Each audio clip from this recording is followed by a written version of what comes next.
In a crumbling part of the city where rust clung to iron fences and weeds claimed the sidewalks, a man named Eli sat on a bench every morning. Same time, same coat, same hollow stare. He wasn't old, mid-40s maybe. His beard was unkempt, his coat threadbare. His hands trembled when he reached for the steaming paper cup of gas station coffee he could barely afford. But this bench, tucked behind a broken-down laundromat on Willow Street, was his only anchor in a world that had long since let him drift. 10 years ago, Eli had it all. A tech job, a wife who painted vivid seascapes, and a daughter with sunflower eyes. But addiction, layoffs, and grief had ripped it all away. His wife died in a crash he never forgave himself for. His daughter, Sophie, taken by social services, hadn't seen him since she was 7. The city didn't owe him anything, and it didn't give much either.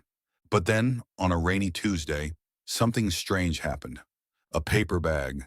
A plain brown paper bag with a sandwich, a note, and a clean pair of socks. No name, no face, just left quietly on the bench next to him. Eli stared at the note for a long time. His fingers hesitated. He unfolded it slowly. "We see you. You matter." Just 4 words. He looked around. No one. Just a passing bus splashing water on the curb. A dog walker tugging her leash. The bag sat like a question he couldn't answer. He ate the sandwich. Turkey and Swiss. Soft bread. The socks, still warm from a dryer, felt like luxury against his calloused feet. He sat there for a long time after, the note crumpled in his fist, not knowing why he felt like crying. The next morning, another bag, and again the next day. Each bag brought something new, sometimes just food, sometimes a book. Once it was a small packet of wet wipes. Another time, a gift card for the community shelter. But it wasn't just the things, it was what they said. "You are still human. We haven't forgotten you. Your story's not over." Eli didn't believe in second chances. He didn't even believe in people. But now, he was starting to believe in possibility. He began to clean up. Slowly, he found an old razor, trimmed his beard, asked the shelter for help registering for the workforce program. He hadn't held a job in 5 years. The hardest part wasn't physical. It was showing up again. The mystery gnawed at him. Who were these people? A church? A charity? No, it was too personal, too consistent. One morning as the city's light cracked through gray clouds, he waited early. And that's when he saw them. A teenage girl with blue hair, a middle-aged woman with a tote bag, a man in construction boots, just regular people. No badges, no logos, just kindness. They looked embarrassed when they saw him, but Eli smiled for the first time in months. "Why me?" he asked. The girl shrugged. "Why not?" It wasn't magic. Life didn't change overnight, but something shifted. Eli applied for jobs. A janitor position at a local high school finally said yes. He showed up every day, early, sober. He saved his first paycheck and bought a prepaid phone. Then he did something terrifying. He searched for his daughter. Sophie was 16 now, living with a foster family in the suburbs. She didn't recognize his voice at first. He told her the truth, not the perfect version, the messy one. They met 2 weeks later at the same bench.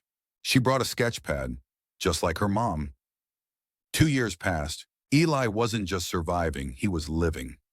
He ran a small outreach program now, unofficial, no big sponsors, just people helping people. Every Thursday morning, he and Sophie packed bags, sandwiches, socks, notes. They dropped them off at benches all across the city. The bags were simpler now, the words too, but the meaning was clear. "We see you. You matter." One morning, a man on 9th Street opened a bag, read the note, and wept into his hands. Because sometimes all it takes to change a life is to remind someone it's still worth living.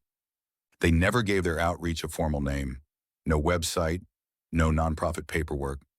Just a quiet ritual they called the drop. Thursday mornings, before the city fully stirred, Eli and Sophie would hit the streets. They weren't heroes. They didn't pretend to have all the answers. But they had sandwiches, socks, and small notes scribbled with words Eli wished someone had told him years ago. "You are not invisible. The darkest nights still lead to dawn. You're not your worst mistake. Sometimes Sophie would draw little sunflowers in the corners of the notes, her mother's favorite flower, a nod to a past that still hurt but didn't haunt. There was a man at the 3rd and Walton bus stop, always pacing, mumbled to himself, layers of tattered clothing even in the heat. Sophie wanted to leave a bag, but Eli hesitated. Some people don't want help, he said. Maybe they just don't want pity, she replied. They left the bag anyway. The next week it was gone. No sign of the man. Then the following week, there he was, sitting calmly, reading, a paperback novel in hand.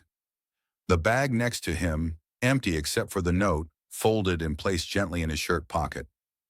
They never spoke, but Eli noticed the difference. Sometimes kindness doesn't break through with fireworks.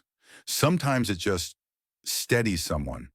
The progress wasn't always linear.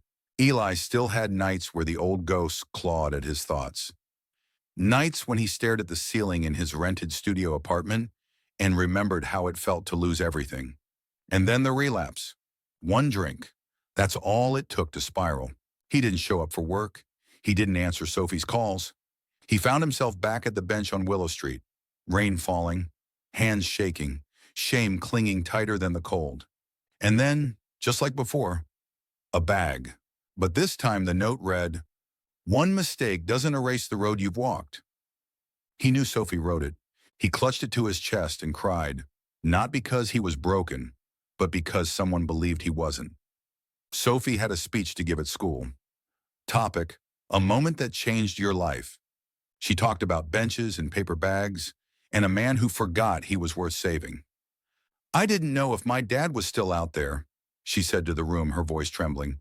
"But someone believed in him before I could. And because of that, I got him back." The auditorium was silent, then applause, then tears from a few unexpected faces. Not every story has to start in glory. Some start in the mud and bloom anyway. Years passed. Eli's hair grayed at the sides. Sophie went to college for social work. But every holiday, every birthday, every season, there was always a Thursday morning drop. Winter was the hardest, not because of the snow or wind, but because people died in winter, quietly, without headlines. One morning they found a woman curled beneath the old bus shelter. Eli recognized her. Her name was John.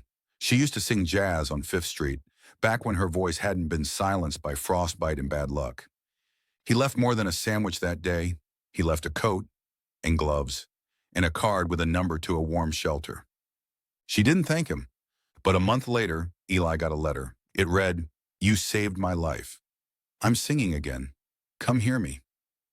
It was just after 2 a.m. when the fire broke out at the shelter. Old wiring, too many people, not enough exits. Eli rushed there when he heard the sirens, flames climbing into the sky like twisted fingers. People scattered on the sidewalk in blankets, coughing and sobbing. He found Marcus, a man he'd once mentored through the workforce program, crying as he held a blanket over a child. "They got out," he said, "thanks to the smoke alarms you helped install last month. One act of preparation, one gift from the donations they never thought would matter, and lives were saved." When Sophie graduated, she had offers to leave the city. Good jobs, better pay. But she stayed. "I don't want to just study people," she told Eli. "I want to keep showing up for them." She took a part-time job at a rehab clinic, spent weekends at drop-in centers, still did the Thursday drops with her dad. Their routine became legend in the local community. People began donating, volunteering, leaving their own notes, handwritten stories of loss, recovery, and hope taped to bags. It wasn't just Eli's story anymore. It belonged to the city. One spring, Eli started a journal. He called it the Book of Names. Inside were stories of those they'd helped, some who turned their lives around, others who didn't make it. He wrote their names anyway, because he refused to let them vanish. Every page ended with a question. What kindness did they never receive in time? He read those names to the community every winter solstice. He called it the Night of Remembering. Sophie lit a candle for each person. The bench on Willow Street became a place not just of sorrow, but of tribute. It came on a Thursday, like any other. Only this time, Eli was the one receiving the bag again. He didn't expect it. He was older now, slower. Sophie had taken over most of the outreach. Inside was a sandwich, ham and cheese, his favorite, and a note. In Sophie's handwriting, "You changed the world, Dad. I see you. I always have." He sat on the bench, held the note to his chest, and for the first time in years, he let himself rest. Years later, kids would visit that bench on Willow Street. Teachers told them about the man who turned kindness into a movement, about how a simple paper bag started a ripple that changed an entire city. The bench was no longer broken. It had a plaque now. "To the unseen, you matter." And every Thursday, even after Eli was gone, someone always left a bag, a sandwich, a note, and hope. The outreach continued long after Eli's footsteps faded from the morning streets. Sophie, now running the city's community renewal initiative, made sure of it, but she didn't do it alone. There was Malik, the high school dropout turned program director. He'd once been on the receiving end of those paper bags, found at rock bottom near the abandoned train station. Now he spoke in schools about resilience and street wisdom. There was Rosa, a retired seamstress who sewed hand warmers into old jackets they gave out in winter. And Devin, a social media volunteer who made sure the stories were heard online without ever showing the faces. Only the words, the notes, the humanity. Hope isn't a resource, it's a choice we offer someone else. That quote, scribbled by Eli years ago on a napkin, became their motto. They opened a permanent hub on the east side, near the Willow Bench. A small two-story building with peeling paint and a bright mural on the side wall. A sunflower cracking through concrete. Inside, free laundry services, food stations, therapy rooms, a quiet space filled with books and art supplies. No forms, no judgment, just presence. They didn't call it a shelter, they called it the Kind House, because shelter felt like an emergency. Kindness? That was for every day. One wall was dedicated entirely to notes left behind by the people who came and went. Some written by shaky hands, others in crayons, all raw. "I'm trying again today. This sandwich made me cry. I thought I was invisible." She hugged me. I hadn't been touched in 3 years. Sophie often sat in front of that wall and cried silently. It was a different kind of grief, a beautiful kind. The kind you feel when you realize love can outlive loss. The city shifted, slowly, subtly. A police officer started keeping warm coats in his trunk. A barber shop gave free cuts every Sunday. Landlords started offering bridge leases for tenants with no credit history, thanks to the Kind House's quiet vouching. At city council meetings, the outreach model was no longer seen as idealistic fluff. It was referenced as proof of scalable compassion. Other cities asked for Sophie's advice. She didn't give them a formula. She told them a story. One cold morning, a boy no older than 12 wandered into the Kind House. Thin, ashy-skinned, eyes darting like a deer about to bolt. He didn't speak, just held up a wrinkled note. "My mom is sick. I don't know what to do." Sophie knelt to meet his eyes. "What's your name?" He whispered, "Jeremiah." They helped him, found his mom, got her medical attention, placed them in a temporary apartment above a bakery run by one of the volunteers. Jeremiah didn't say much the first few weeks, but he always sat by the mural of the sunflower. One day he picked up a pen, wrote his own note, "Today I feel safe." It was taped next to Eli's very first one. A journalist eventually caught wind of the project's quiet success. The story went viral. How a bag on a bench sparked a movement of miracles. Sophie didn't like the attention, but she knew it could inspire others. She visited the graveyard that afternoon, small, quiet, windswept. Eli's stone was modest. Eli Carter, 1978 to 2042. "We see you. You matter." Sophie left a new paper bag by the stone. Inside was a sandwich and a note.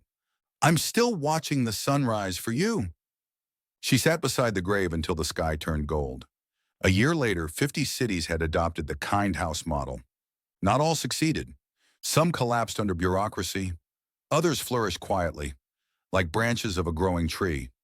But even in places where no buildings existed, the drops began. Paper bags, pouches, backpacks left on benches. Some from strangers, some from people who once needed help and now offered it. Social media lit up with a simple hashtag, #sign the Thursday drop. Thousands began participating.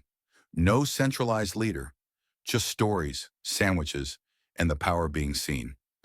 What started with one man in the shadows had sparked something bigger than even Sophie could name. Years into the project, Sophie received a handwritten letter. No return address, just a smudged wax seal with a tiny sunflower pressed into the paper. It read, "My father was an addict. I hated him for leaving us. But one day I sat on a bench and found a sandwich and a note. It said I wasn't alone. It was the first moment in years I let myself feel something other than anger. Today I run a support circle for children of addicts. I never knew Eli, but he helped raise me anyway." That night, Sophie lit a candle. For Eli, for the girl, for the world that still needed reminders. They say every movement dies with its founder, but Eli's didn't, because he never claimed it as his. The mural on the Kind House changed over time. New hands adding color, new stories woven into the paint. It wasn't just a sunflower anymore. It was a garden. Names etched into petals, notes floating in the wind, benches blooming with flowers. The city hadn't become perfect, but it became human, and that, in the end, was enough. A young woman walked her son down Willow Street, pointing toward a weathered bench. "That's where it started," she said. "Started what?" he asked, licking his ice cream. She smiled. "Hope." They walked away, sunlight pouring through the clouds. And behind them, unnoticed, a new bag rested gently on the bench. Sandwich, socks, and a note. "If you're reading this, your story isn't over yet."